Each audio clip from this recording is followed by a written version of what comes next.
We're here to explain and unveil the global matrix.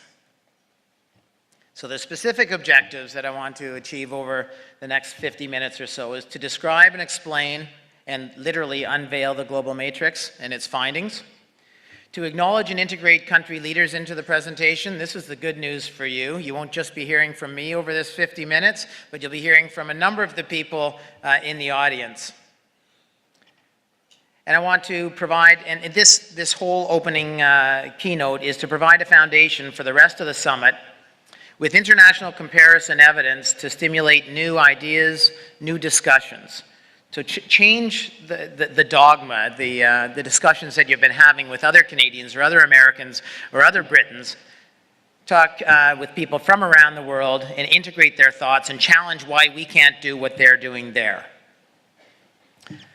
Many in the audience know that Active Healthy Kids Canada releases a report card each year. The 10th one will be released at 10 o'clock this morning, so there's a little bit of anxiety for me to keep on time here.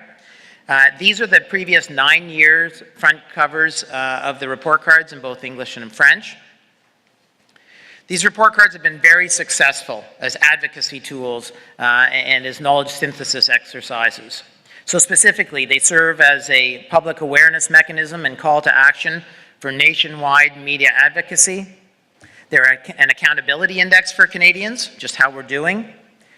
They serve as a surveillance synthesis mechanism, an advocacy tool for physical activity leaders and organizations. They've worked effectively as a policy driver, a process for identifying research and surveillance needs, and particularly germane to the global summit here is this last one, a challenge to other countries and jurisdictions to implement similar processes to allow comparisons and facilitate improvements. And indeed, that has happened just sort of naturally over the years. In several countries, several provinces, one city, have worked with us and copied our process to create report cards for their jurisdictions.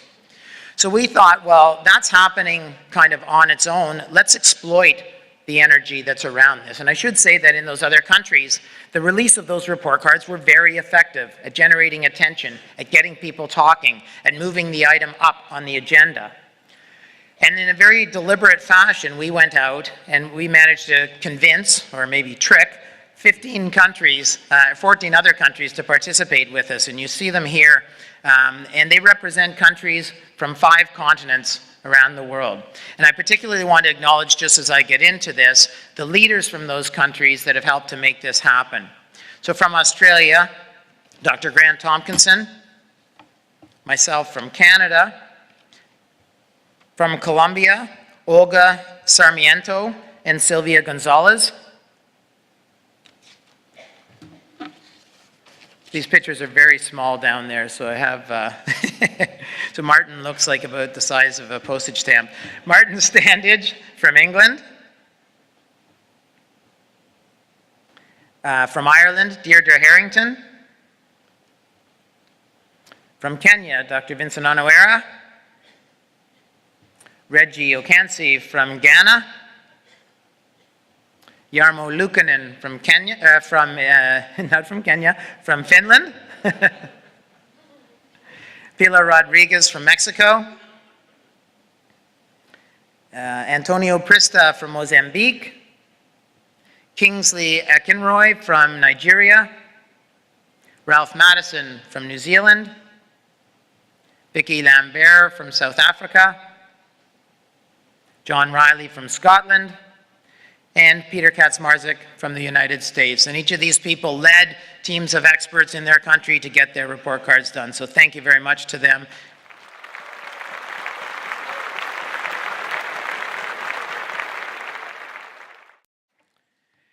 In advance, or as we were recruiting people to participate in this, we decided a priori in advance what the report cards were going to contain.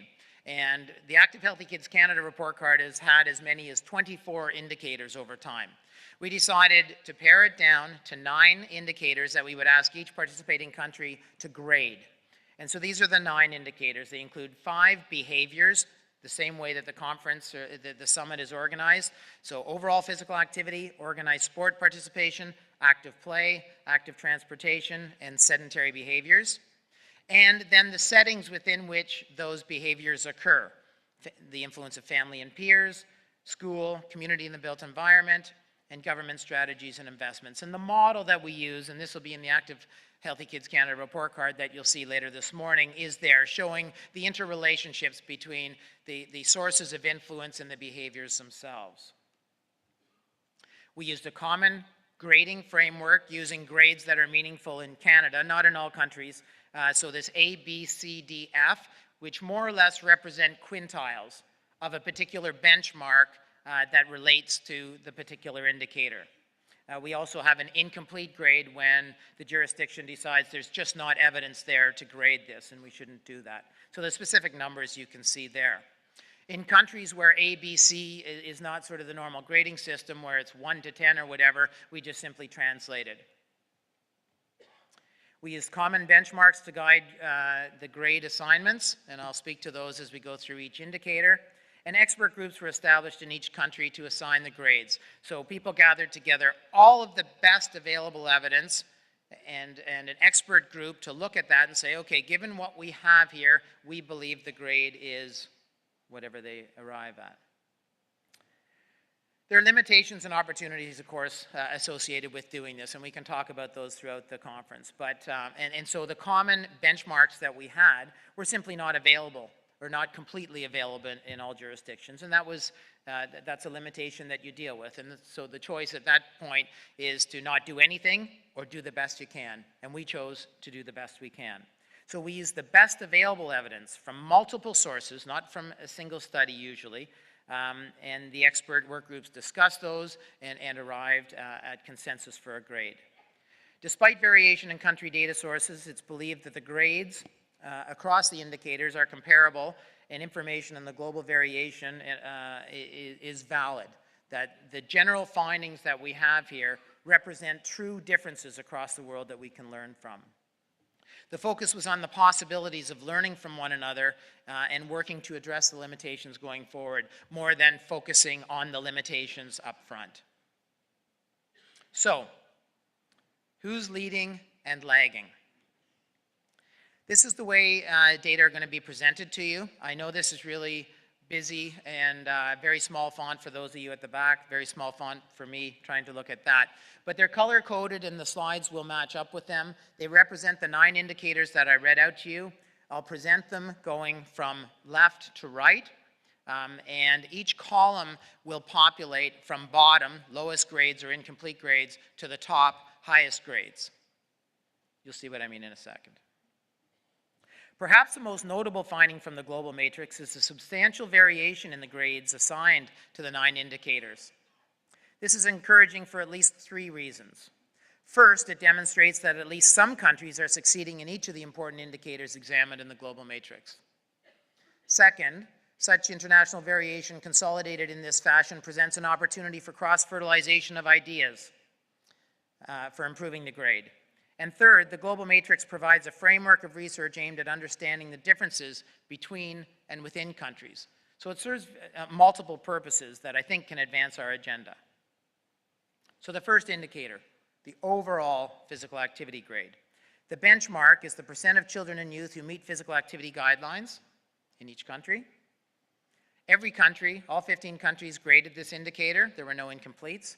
And the grades ranged from a low of F to a high of B.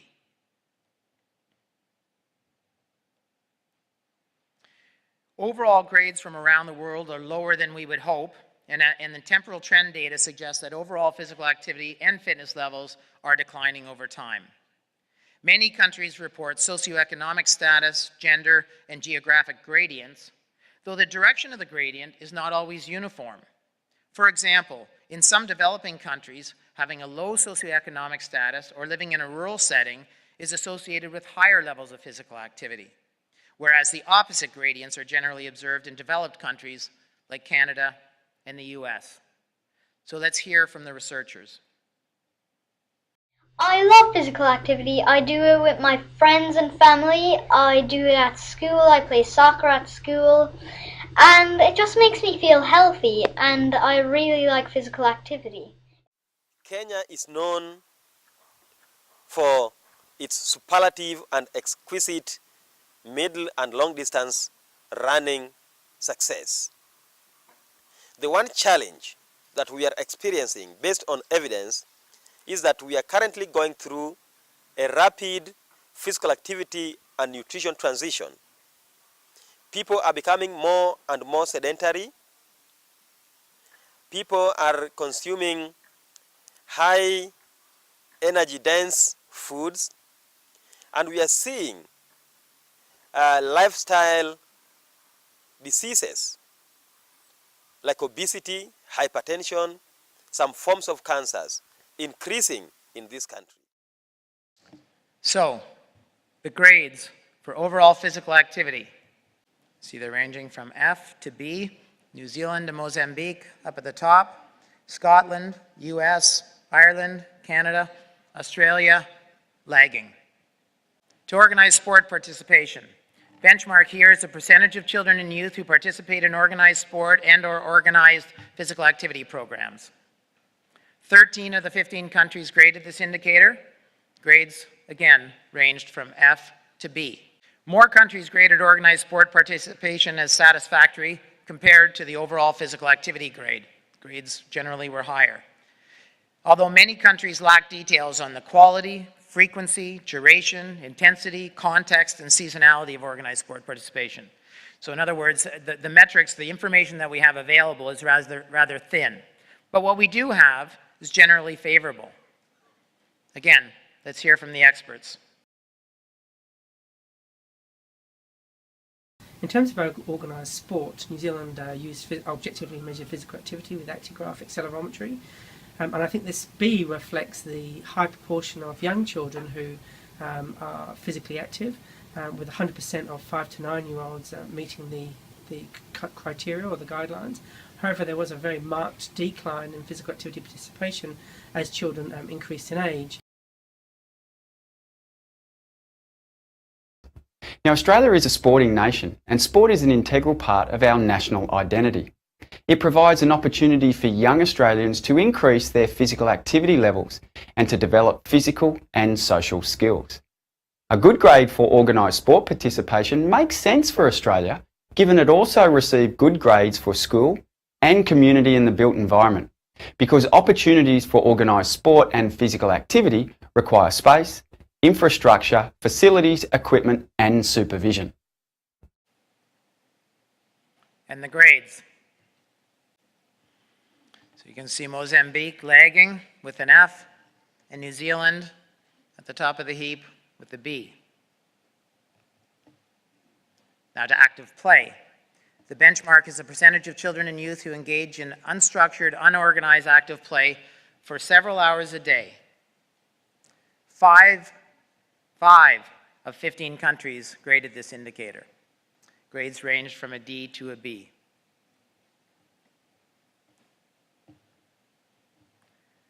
So while all countries agree on the importance of this indicator, 10 out of the 15 countries assigned an incomplete grade to active play because of either lack of data or difficulties in operationalizing the definition. Active play is defined as freely chosen, spontaneous, self-directed physical activity involving an element of fun. Many countries reported a perception that this has declined dramatically in recent years because of increased screen time, safety concerns related to stranger danger, traffic, an emphasis on organized sports, perhaps at the expense of active play, and parents' work schedules. And again, hear from the experts.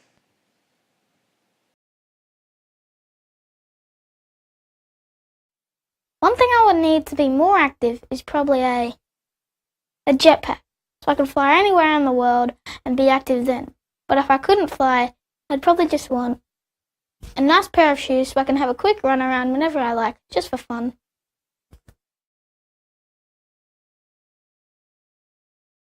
Ejercicio en el parque, en los colegios, en el gimnasio. Los niños en Colombia pueden jugar en el parque, en el colegio, en la casa, detrás del patio, en la cuadra, en un apartamento. Pueden hacer ejercicios en muchos lugares, como en la casa, en el colegio, en el parque. Eso también depende si les gusta. Pues se pueden inscribir a algún deporte, en el colegio, algún lugar para hacer ejercicio. And the grades. All the incompletes.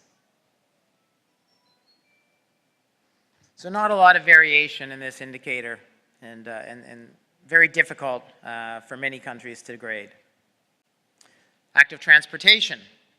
The benchmark is the percentage of children and youth who use active transportation to get to and from places, school, park, friend's house, the mall, etc. 14 out of the 15 countries graded this indicator, and the grades ranged from an F to a B. Interesting differences between countries emerge with respect to active transportation. In some countries, it remains high for utilitarian or pragmatic reasons. In some countries, it remains an important social normative behavior, whereas in other countries, it's slowly being eliminated. In many countries, the proportion of children who use active modes of transportation to get to and from school has and is declining. This pattern is beginning to emerge in developing countries as well.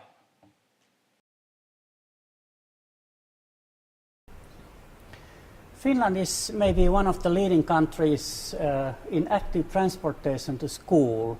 So great majority of children and adolescents actively transport to school by bike or walking, in the countryside even skiing sometimes, especially if the distance to the school is less than 3 kilometers. So we have a positive value towards children commuting actively to schools, and in Finland we don't have any special safety problems. So we could say that we have a cultural norm directing children to be physically active when they go to school and come back home.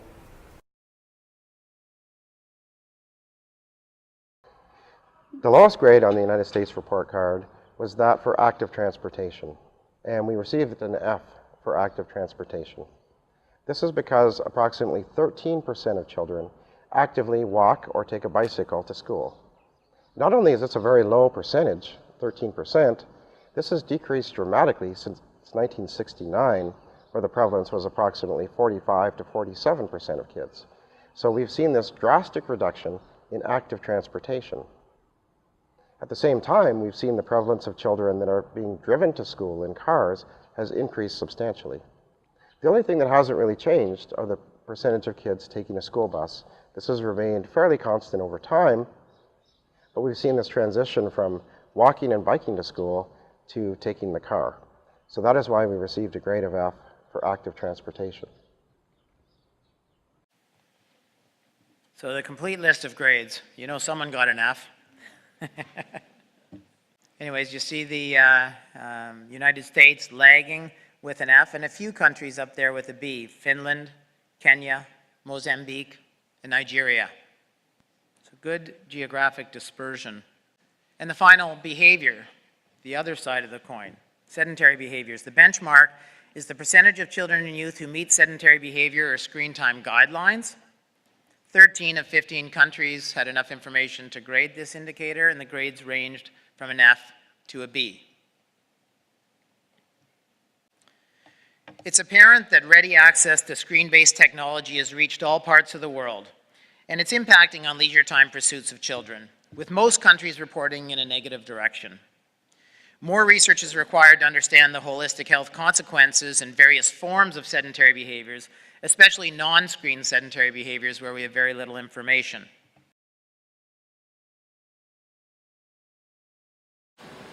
So interestingly, when Canada gets good grades in community in the built environment, in school infrastructure, in organized sport opportunities and so on, it's interesting that we still get among the lowest grades and a failing grade when it comes to overall physical activity levels. So there seems to be some sort of disconnect between the environment and the opportunities the environment might provide and the actual behaviors of kids. This may be perpetuated by our very low grade in sedentary behaviors where we've received a failing grade. And certainly it's well known in Canada and many developed countries around the world that our kids are spending much too much time in front of screens. And perhaps this is at the expense of incidental play opportunities, movement opportunities, or even organized sport type opportunities. So we have relatively high grades in infrastructure and environmental supports, and relatively low grades in the actual behaviors that we're trying to change with those particular environments. He's wearing a very nice vest, I find. And the grades.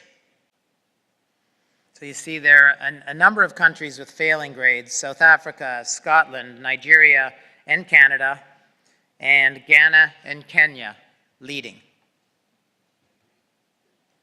And so to family and peers. Number of benchmarks. As we get into the settings, it's much more complicated because lots of things feed into this. And so the benchmarks for family and peers included the percent of parents who facilitate physical activity and sport opportunities for their kids, the percent of parents who meet physical activity guidelines themselves, are they being good role models, percent of parents who are active with their kids or report being active with their kids, the percent of children and youth with friends and peers who encourage and support them to be physically active, and the percentage of children and youth who encourage and support their friends to be physically active. 6 of the 15 countries graded this indicator, so much like active play, this was more ambiguous, amorphous, and difficult to get a handle on. The grades were all tightly crunched together in the D to C range, D minus to C range. So while the importance of family and peer support for the promotion of physical activity is universally recognized and substantiated by several recent systematic reviews, this indicator is very difficult for many countries to grade based on a lack of empirical data adhering to the grading framework. Further research and surveillance in this area is certainly needed, as we all know the importance of the peer and family support network for influencing behaviors.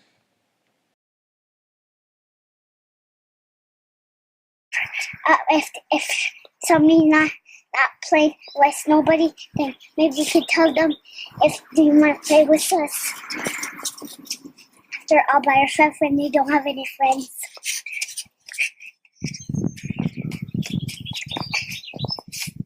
I don't know what she said either, but it was too cute to leave out.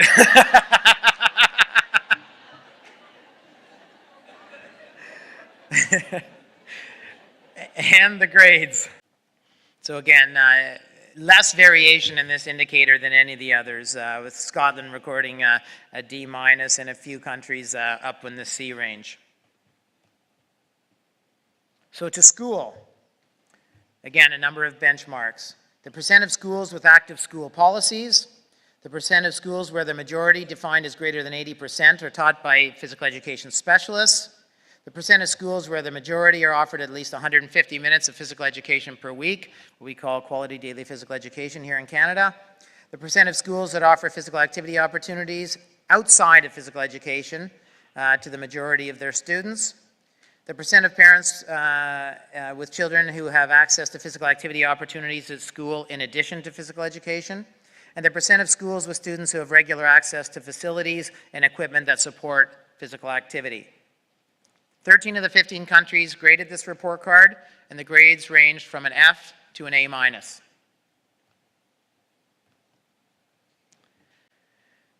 Interestingly, the top 5 grades in this indicator were from high-income countries, while the bottom 4 grades were from middle to low-income countries. The highest grade for England represented a favorable composite evidence on school physical education delivery, school policies and investments in physical activity, school facilities, and availability. The low grade in Colombia was based on the observation that only 6.1% of school-age children received physical education classes from a professional instructor. Of interest, grades for the overall physical activity indicator did not appear to be closely related to school-based opportunities for physical education and physical activity. Let's hear from the experts.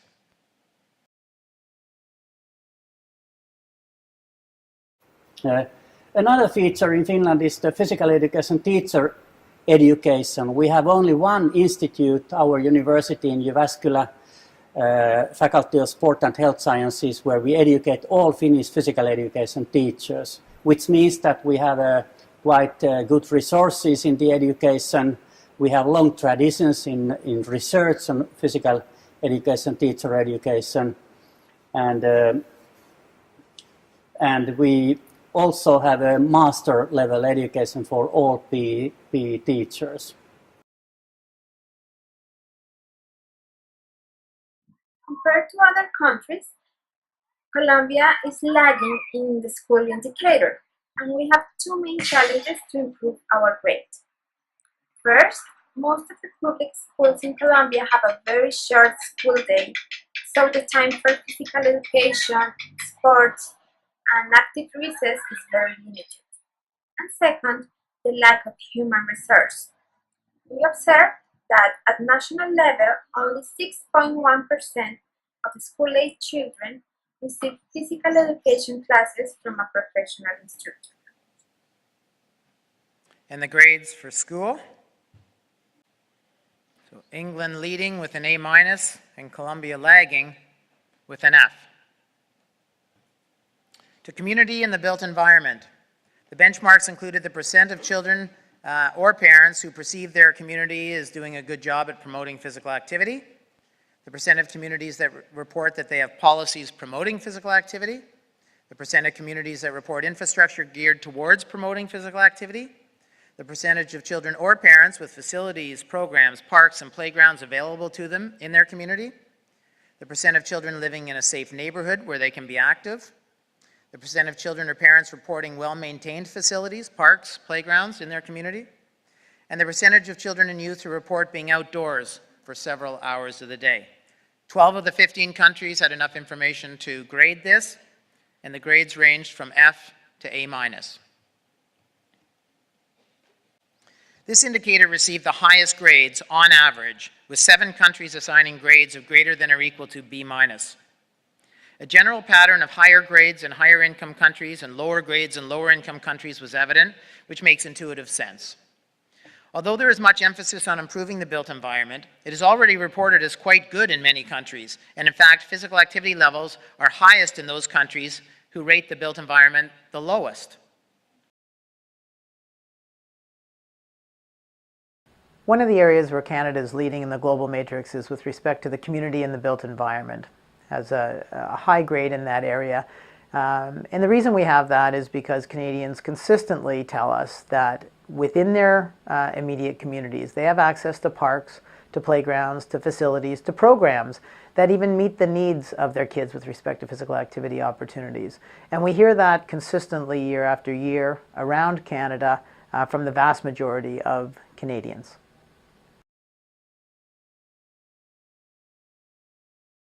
The highest grade we assigned this year in the report card was for community and the built environment.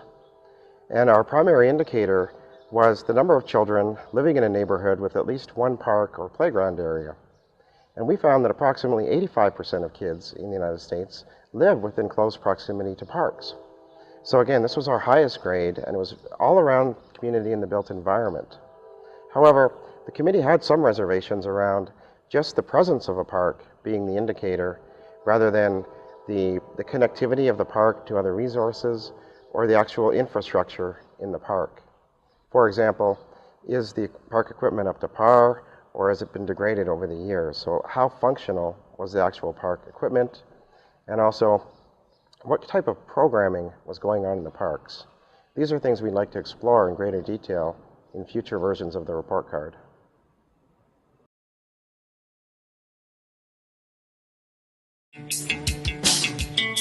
First thing I see when I see the youth walking every day is this self-esteem, is a sense of pride. And they look at their facility that they've built. It's an epic place. Like it's a skate camp like in the middle of nowhere. It's something which is unbelievable. And like every time when I'm on my board, I just feel so free. It's where I find my happiness.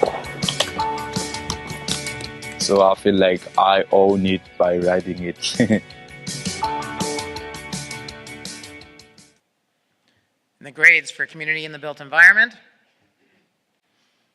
You see Australia leading, and Mexico and Mozambique lagging. And the final indicator, government strategies and investments. Benchmarks, and of course it's very difficult to fit into a sort of quintile kind of grading framework, but nevertheless, we tried.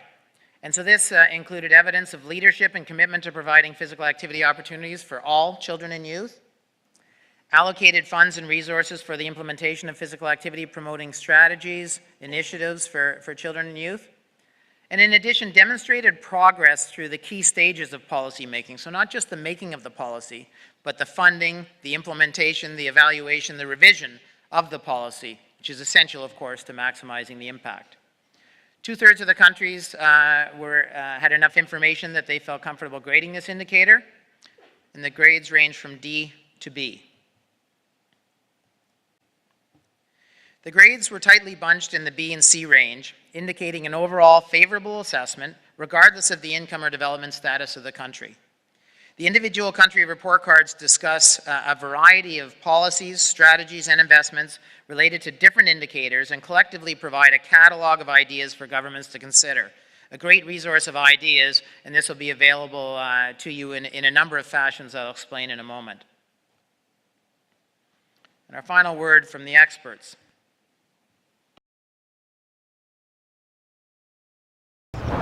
Es importante señalar que a pesar de que México ha tenido una mayor conciencia sobre este problema de la inactividad física, también tenemos muchas cuestiones por resolver.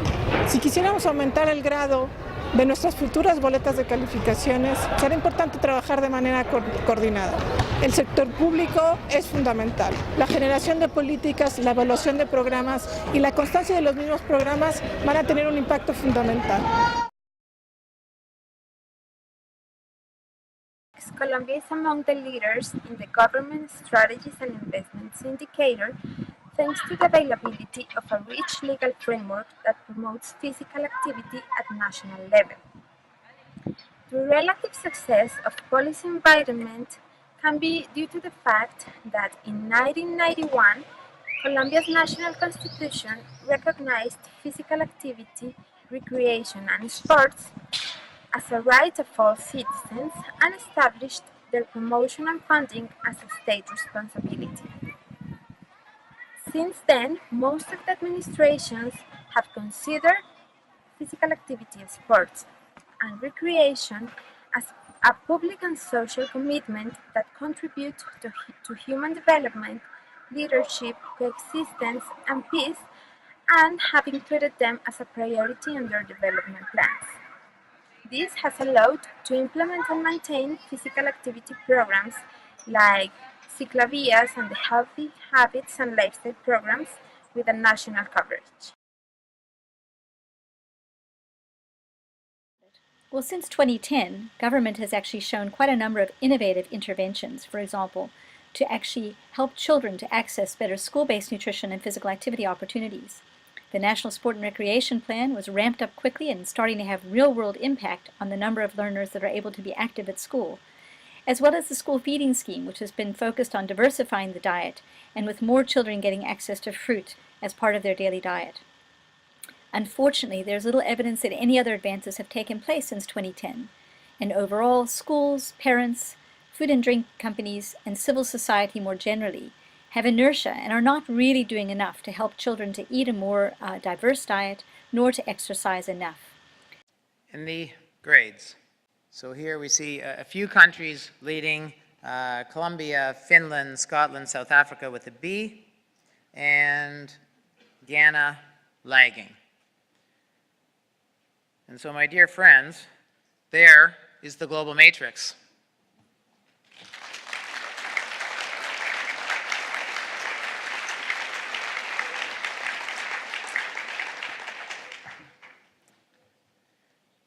So, what does it tell us more globally? So some sort of 30,000-foot lessons that we can pull from it. First is that there's wide global variation for almost all the indicators, allowing for potential learning opportunity transference. Most countries are both leading and lagging. There is no clear winner, there is no clear loser. It depends on the particular indicator that you're looking at. which I think means that there's opportunity for everybody here to learn something, to think about things a little bit different. In developed countries, it seems that we have built it, but they aren't coming. Conversely, in the countries with poor built environment, it seems like natural play breaks out. When children are given the opportunity and the freedom, they like to move. We need to give our children room to move, both literally and figuratively. And it becomes clear when you look across the globe and the different indicators that it's a combination of activities that is needed. That we can't go and say, okay, if we have a super organized sports structure, then our kids are going to be active. Sport alone is not enough. Active play alone is not enough. Active transportation alone is not enough. And so healthy active living that we're trying to get for our kids isn't something that you check off your list of things to do. It's a way of life, and we need to get that embedded into our younger generation. It was noticeable that there were disparities and inequities in all countries that reported things, and they exist with respect to geography, gender, income, Aboriginal status. We also found that around the world, boys are much more active than girls. This is not a unique finding, but is substantiated in every country. There's very little evidence available on physical activity levels of children with a disability. Very few countries talked about that at all. Yet it represents a large proportion of the population, and a proportion that is disproportionate in different parts of the world, so certainly an area of future research need. And so it's clear that we both need to raise and level the physical activity playing bar. We need to get the grades higher, but we also need to diminish the disparities between boys and girls, urban and rural, rich and poor, whatever the case may be, religious groups, and make it fair for everyone. There are a number of research and surveillance gaps identified. A few of them are that the global matrix that I just showed you is a great start, but many of the areas of the world were not represented. So we do have 15 countries and 5 continents. Big chunks of the world are still missing, and we're trying to work on that already with at least 5 countries underway and 5 additional countries underway doing report cards. More global comparative research is needed on physical activity and sedentary behavior correlates and determinants. It's clear from this exercise that the research that's done in the United States is not transferable to Ghana or to South Africa or probably to New Zealand. And the more we can learn about correlates and determinants in different countries, the more we can challenge our current thinking. Better and certainly more representative data and standardized measures are needed everywhere. It would be great if we could somehow agree upon international common set of indicators with common methodologies. Data on young children, that is toddlers and preschoolers, is needed. Very few countries talked about that. And research on play and light activity, that one that 10 of the 15 countries didn't grade. Much more research needs to be done in that area to help inform it, because universally people see that perhaps as the particular segment that has been eroded the most over time. A few recommendations for improving the grade. We want to expand international collaborations, cross-fertilization, and capacity building. Developing countries should learn from developed countries and vice versa. So, I work in Africa quite a bit where they're trying to be like us in Canada when it comes to physical activity, and it's, I wouldn't go there if I were you. And there's also realities in their country that I think we can take and learn from. The global matrix should be exploited to provoke greater policy efforts aimed at improving the grade in each of your countries, and the global matrix findings should be used to challenge and assist and inform future strategies and solutions. Please use this. We did this for people. Spend these next 3 days talking about this, challenging the way you currently do things. As one of the many legacies that will come from this, there's a supplemental issue of the Journal of Physical Activity and Health that is released now, online, open access. All of your country report card papers are there. A full paper on what I just presented with much more detail is there for you. So if you didn't write down each of those grades, they're there in this paper that's available to anyone, anywhere. Also published in this special issue are all of your abstracts from the conference. So they're published there, and so if you want to learn a little bit more about something that's coming up, to decide whether you want to go, those are in the supplemental issue. If you, for some reason, don't have a chance to get to a particular poster, the abstract is published as of now and available through either the Active Healthy Kids Canada website or the Human Kinetics website. Okay, so as of right now, 15 countries have released their report cards. In fact, Ireland released it 3.5 hours ago, and Deirdre's been doing media interviews with Ireland earlier this morning. Other countries at different points in time. I'm going to show you the front cover of each of the countries' report cards, and the posters for more information on these will be open, and someone will be there during the coffee break that's only a few minutes away. There's Australia, Colombia, England. A few people got that. Finland, Ireland, Kenya, Mexico, Mozambique, New Zealand, Nigeria, Scotland, South Africa, and the United States. Most of the countries have copies of their report cards here, and again, if you go visit their poster and are keen on them, they can likely give you a hard copy. There are several products, several legacy things that will come from this global summit. As I mentioned, the posters are available for viewing as soon as this session ends. Also, in the long form of the Active Healthy Kids Canada report card, there's one page on each country with the core information, the grades there, so you can look at that online, and there will be a few hard copies available as well. Many of the Global Matrix countries have report cards here and will be available for you. They will all be available through linkages from the Active Healthy Kids Canada website and through most of the other host country websites, all cross-referencing one another. Should not be difficult to find them. The Active Healthy Kids Canada 2014 10th anniversary report cards being released at 10 o'clock. And when you return from your break, copies of the newly released report card will be available to you. In addition, there's a very deliberate knowledge mobilization strategy where the conference proceedings, different people have been asking about slides and presentations and so on. It's all being captured. It will be, needs to be worked on a little bit and will eventually be available on the Active Healthy Kids Canada website. Media kit will be there, social media strategies will be there, all the information and background information on the summit itself and the Global Matrix, linked to the supplemental issue of the journal and so forth. So you're getting a sneak peek of what the media who's downstairs waiting for us right now is going to see in just a couple minutes. This is the front cover, English and French, of the Canadian report card. And so our tagline is Canada in the running. And indeed, you'll see when you come back, there's sort of a clever layout of this to see, relative to all the countries, how Canada's doing. And of course, as I've presented, you know, we're leading and we're lagging. We're at the front of the pack, we're also at the back of the pack, and at various places in the middle. So, in conclusion, the global comparisons remind us of the importance of habitual physical activity, pervasive throughout the day, not simply planned and structured doses of movement. Physical activity is not an item to check off your list of things to do. It's a way of life. This is the message that I glean from the global comparisons.